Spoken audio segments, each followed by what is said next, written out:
આચાર્ય શ્રી, આદરણીય પ્રાચાર્ય શ્રી, લેક્ચરરગણ, ઉપસ્થિત તમામ મહેમાન તથા તાલીમાર્થી બહેનો, આપ સૌને 15મી ઓગસ્ટની શુભકામના. આજનો મારો વિષય છે પુસ્તકો આપણા સાચા મિત્રો. જિંદગીમાં જ્ઞાન પ્રગટાવે એ પુસ્તક, સાથે જીવનને મહેકાવે એ પુસ્તક. જ્ઞાન પુસ્તકનો ઉતારો જિંદગીમાં જીવવાની આશ જન્માવે છે પુસ્તક. જ્ઞાનની પાંખોથી ઉડવાનું શીખવે છે પુસ્તક. એટલે જ તો આપણો સાચો મિત્ર છે પુસ્તક. મનુષ્ય એક સામાજિક પ્રાણી છે, તેને મિત્રો વિના ચાલતું નથી. આથી માણસો આજકાલ પશુઓ અને મોબાઈલને પોતાનો મિત્ર બનાવતો થયો છે, પરંતુ તેનો સાચો મિત્ર અને માર્ગદર્શક પુસ્તક જ છે. બીજા મિત્રો અને પુસ્તકો વચ્ચે ઘણો તફાવત હોય છે.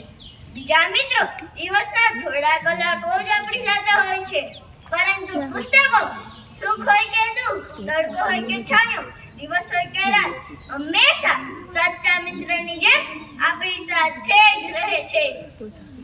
દુનિયામાં કોઈ પણ સંબંધ કદાચ ખોટો સાબિત થઈ શકે છે, પરંતુ પુસ્તકો સાથેની મિત્રતાનો સંબંધ ક્યારેય ખોટો સાબિત થઈ શકતો નથી.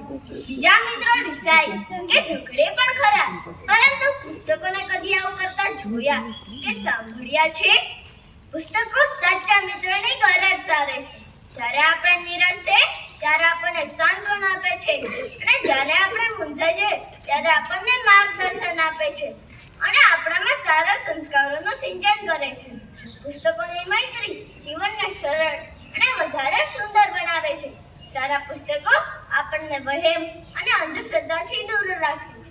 પુસ્તકોની મિત્રતા કરનારને ક્યારેય એકલાપણું લાગતું નથી.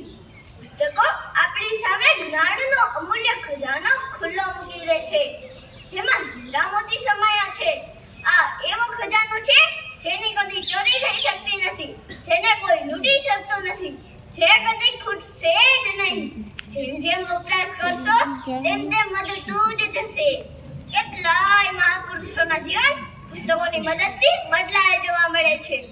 ગીતા, રામાયણ, મહાભારત, બાઇબલ અને કુરાન જેવા ઉચ્ચ કોટીના ધર્મગ્રંથોએ ઘણાના જીવનમાં અમૂલ્ય માર્ગદર્શન આપ્યું છે.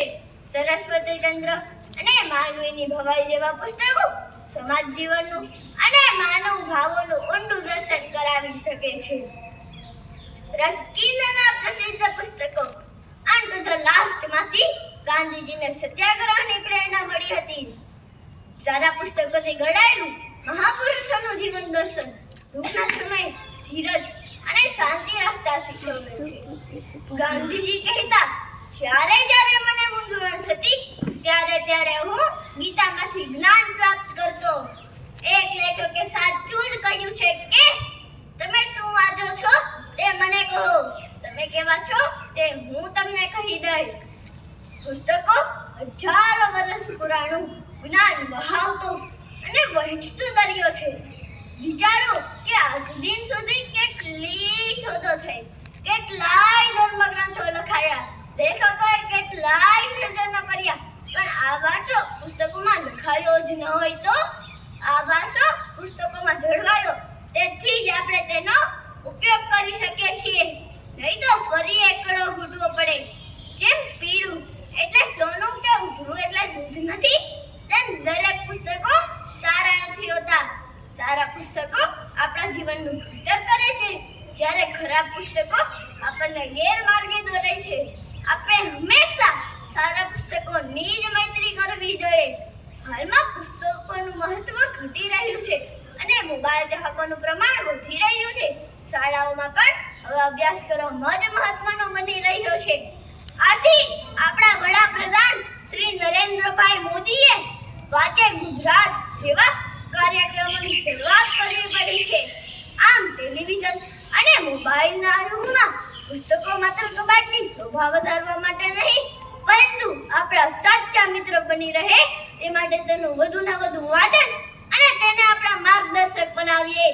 અંતમાં હું માત્ર એટલું જ કહીશ કે પ્રેમ કરવો જોઈને સાહેબ તો પુસ્તકો સાથે કરજો, કારણ પુસ્તકો ક્યારેય તમને દગો નહીં દે. જેટલું જ તેને વાંચશો એટલું જ તમારા વ્યક્તિત્વને વધુ ને વધુ નિખારતું જશે. અસ્તુ.